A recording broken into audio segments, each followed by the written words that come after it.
दोस्तों, किसी ने कहा है कि जंगल के जो सीधे पेड़ होते हैं वो सबसे पहले काटे जाते हैं और जो टेढ़े मेढ़े पेड़ होते हैं वह सदियों तक जंगल में खड़े रहते हैं। एक बच्चा अपने पिता के साथ एक जंगल में घूमने के लिए जाता है।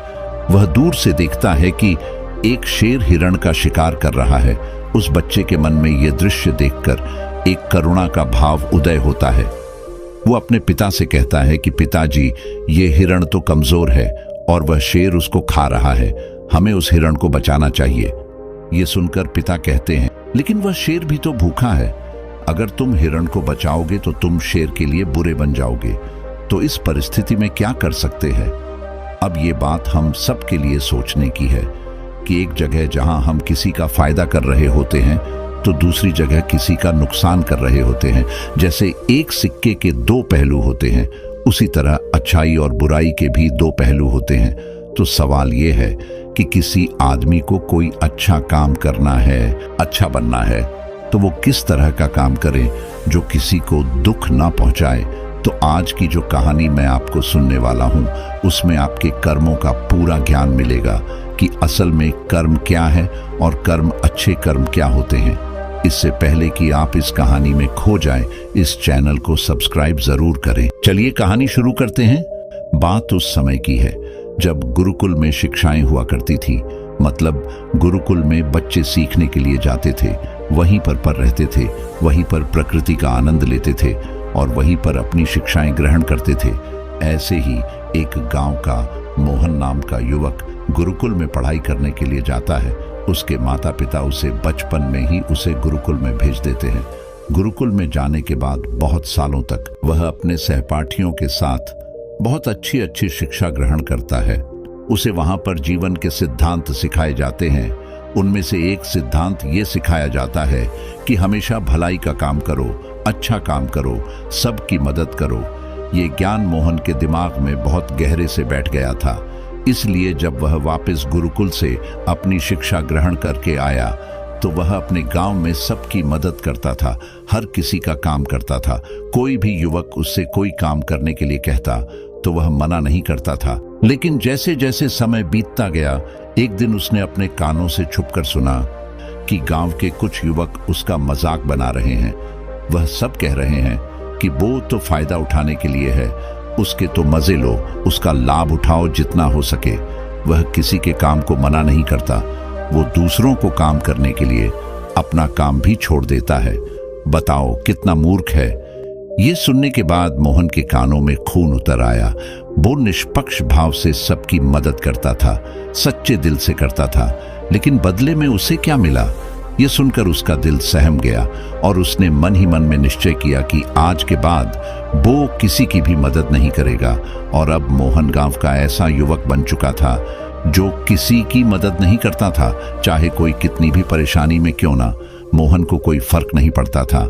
मोहन का ये बदलाव देखकर सब गांव वाले आश्चर्यचकित रह गए। कल तक जो दया का सागर था, इतना दयालु था, कुछ ही समय में इतना निर्दय बन गया। ये देखकर मोहन के माता पिता को भी उसकी बहुत चिंता होने लगी। उन्होंने अपने बेटे से पूछा कि बेटा, ऐसी क्या बात हो गई, तुम इतना क्यों बदल गए हो? तो मोहन ने कहा, इस जमाने में किसी की भलाई करने से कुछ हासिल नहीं होता। ये बात मैं महसूस कर चुका हूँ। मैंने जीवन में जितने भी गुरुकुल से शिक्षा ग्रहण की, वो सारी शिक्षाएं बेकार चली गई, व्यर्थ हो गई, क्योंकि यह संसार किसी का नहीं है। सच्चे दिल से कोई किसी की मदद करता है तो उसको बेवकूफ समझा जाता है। और यह कहते कहते मोहन वहीं पर रोने लगता है। और इसके बाद मोहन बहुत परेशान रहने लगा। उसके माता पिता पहले वाला मोहन चाहते थे, वो वही मोहन चाहते थे जो सब लोगों की मदद करता था। लेकिन उनका बेटा कहीं दूर निकल चुका था। दिन व दिन हालात और गंभीर होती गए। एक दिन उसके माता पिता को पता चला कि पड़ोस के गांव में एक बौद्ध भिक्षु आया हुआ है और वह मानव स्वभाव के बारे में बहुत सारी बातें बता सकता है। इसीलिए मोहन के माता पिता मोहन को लेकर उस बौद्ध भिक्षु के पास पहुंचते हैं। जब वह उस गांव में घुसते हैं तो एक औरत एक बौद्ध भिक्षु को बहुत जला कटा सुना रही थी। वो उसको कह रही थी कि शर्म नहीं भीख मांगने के लिए आ जाते हैं, सुबह सुबह तो अपना काम नहीं करते, दरवाजे पर आकर खड़े हो जाते हैं। और पता नहीं ऐसी क्या क्या बातें, लेकिन बौद्ध भिक्षु लोग तो भिक्षा मांग कर ही खाते हैं, उन्हें तो सब कुछ सहना पड़ता है। इसीलिए वह बौद्ध भिक्षु एकदम शांत खड़ा हुआ था, उसमें क्रोध का भाव बिल्कुल भी नहीं था। और जब उसे भिक्षुक हो उसे घर से बच्चा नहीं मिली तो वह दूसरे घरों की तरफ निकल गया। यह सारा दृश्य मोहन भी देख रहा था। इसके बाद उसके माता पिता उसे गांव के लोगों से पूछकर उस बौद्ध भिक्षु के ठिकाने पर पहुंचते हैं। वहां पर पहुंचकर वह देखते हैं कि यह वही भिक्षु है जो गांव से भिक्षा मांगकर वापस लौट आया था, जो गांव में भिक्षा मांग रहा था। और वो औरत जिसे जली कटी सुना रही थी, उसे देखने के बाद मोहन और उसके माता पिता ने उसे प्रणाम किया और वो वहीं पर बैठ गए। उसके बाद मोहन के माता पिता ने सारी परिस्थिति उसे बता दी। उन्होंने अपने बेटे का जिक्र करते हुए बताया कि ये हमारा बेटा पहले बहुत दयालु हुआ करता था, सबकी मदद करता था, लेकिन अचानक पता नहीं ऐसा क्या हुआ कि अब ये किसी की मदद नहीं करता। उसके सामने कोई मर भी रहा होता है तब भी ये बिल्कुल उसे पानी भी नहीं पिलाता, ऐसा स्वभाव हो गया है इसका। हम कुछ समझ नहीं पा रहे कि यह बदलाव अचानक से हुआ कैसे। इससे पहले कि वह बौद्ध भिक्षु कुछ जवाब देता, तभी वो औरत जो गांव में उस भिक्षु को जली कटी सुन रही थी, वह अपने बेटे को लेकर वहीं पहुंच गई और हाथ जोड़कर उस भिक्षु से प्रार्थना करने लगी कि मेरा बेटा बहुत बीमार है। अचानक से इस बुखार आया और गांव के लोगों ने बताया कि आप इसकी मदद कर सकते हैं, कृपया करके मेरे बेटे को ठीक कर दीजिए। यह सुनकर वह बौद्ध भिक्षु तुरंत उसे बच्चे का उपचार करने में लग जाता है और कुछ ही देर बाद औषधि देने के बाद वह बच्चा बिल्कुल स्वस्थ हो जाता है। यह सब देखकर वह औरतों से कुछ भिक्षा देकर प्रणाम करके वापस लौट जाती है। यह सारा दृश्य मोहन भी देख रहा था। मोहन के मन में एक सवाल उठ रहा था और जब वह इसका कोई जवाब नहीं ढूंढ पाया तो उसने उस बौद्ध भिक्षु से पूछा कि शायद आपने पहचाना नहीं, यह वही औरत थी जो आपको जली कटी सुन रही थी, जो गांव में आपको भिक्षा देने से मना कर रही थी। शायद आपने उसे पहचान नहीं तो आप उसकी मदद नहीं करते। यह सुनकर वह बौद्ध भिक्षु मुस्कुराने लगता है। उसके बाद बौद्ध भिक्षु मोहन को बताता है कि दूसरों की अच्छाई करने से कुछ अवस्थाओं में दुख मिलता है, लेकिन अगर तुम कर्मों का सिद्धांत समझ लेते हो तो अच्छा ही और बुराई के सारे भेद तुम्हारे सामने स्पष्ट हो जाएंगे। मैं भली भांति जानता था कि यह वही औरत है, लेकिन मैंने बिना कोई भेद का भाव रखे हुए वही किया जो मेरा कर्तव्य था। जब आप किसी की भलाई या किसी की अच्छाई बिना किसी लालच के करते हो, बिना किसी बदले की करते हो, बिना किसी भेद के करते हो, वही अच्छाई होती है। लेकिन अक्सर हम लोग जब किसी की मदद करते हैं तो हमारे मन में यही भावना बन जाती है कि बदले में वह इंसान भी मेरी मदद करे, लेकिन ज़रूरत पड़ने पर जब वह हमारी सहायता नहीं करता तो हमें दुख होता है। इसलिए किसी भी इंसान के साथ बिना कुछ पाने के भाव से उसका भला करो और उतना ही भला करो जितना तुम्हारा समर्थ हो, मतलब तुम्हारी आर्थिक और शारीरिक क्षमता के हिसाब से, ताकि कल को अगर वह इंसान तुम्हारे साथ बुरा व्यवहार करे तो तुम्हें उसका पश्चाताप ना हो कि मैंने तो इसके लिए इतना कुछ कर दिया, मेरे साथ अब ऐसा व्यवहार कर रहा है। इसीलिए किसी का उतना ही भला करो जिससे तुम आहत ना हो। दूसरी बात, किसी दूसरे परिवार के झगड़ा के बीच में तुम कभी मत पड़ना।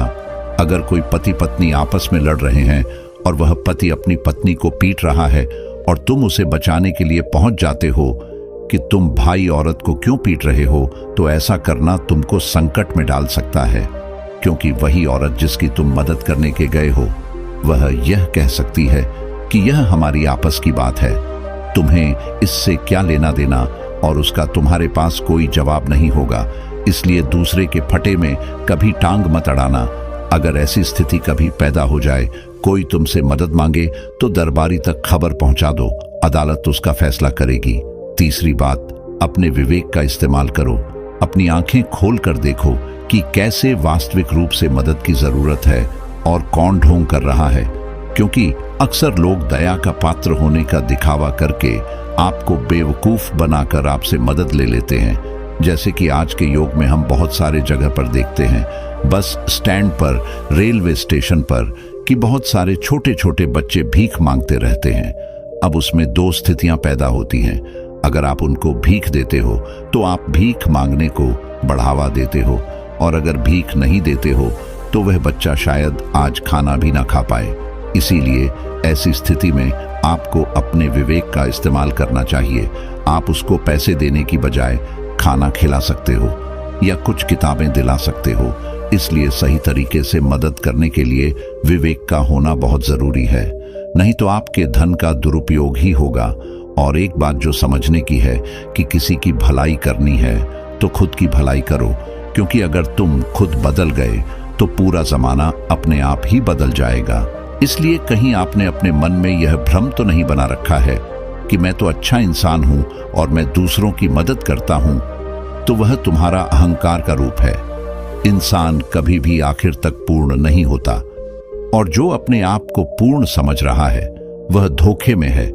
इसलिए दूसरों को बदलने की बजाय खुद को बदलने पर ध्यान दे, और इसके लिए आपको भीड़ में भी अकेला रहना सीखना होगा।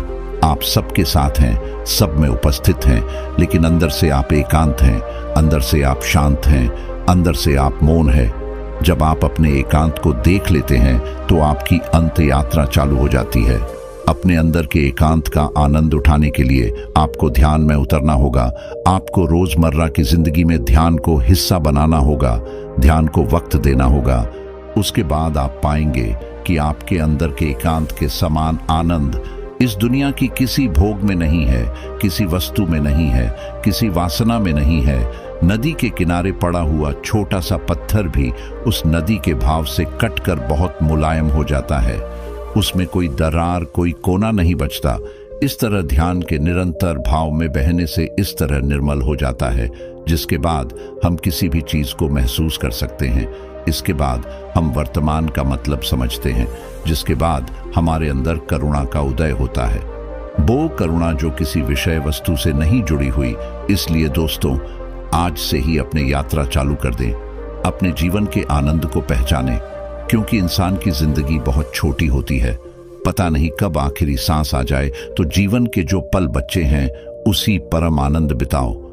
दोस्तों, उम्मीद है आपको यह वीडियो पसंद आई होगी। अगर पसंद आई है तो वीडियो को लाइक और चैनल को सब्सक्राइब कर दो।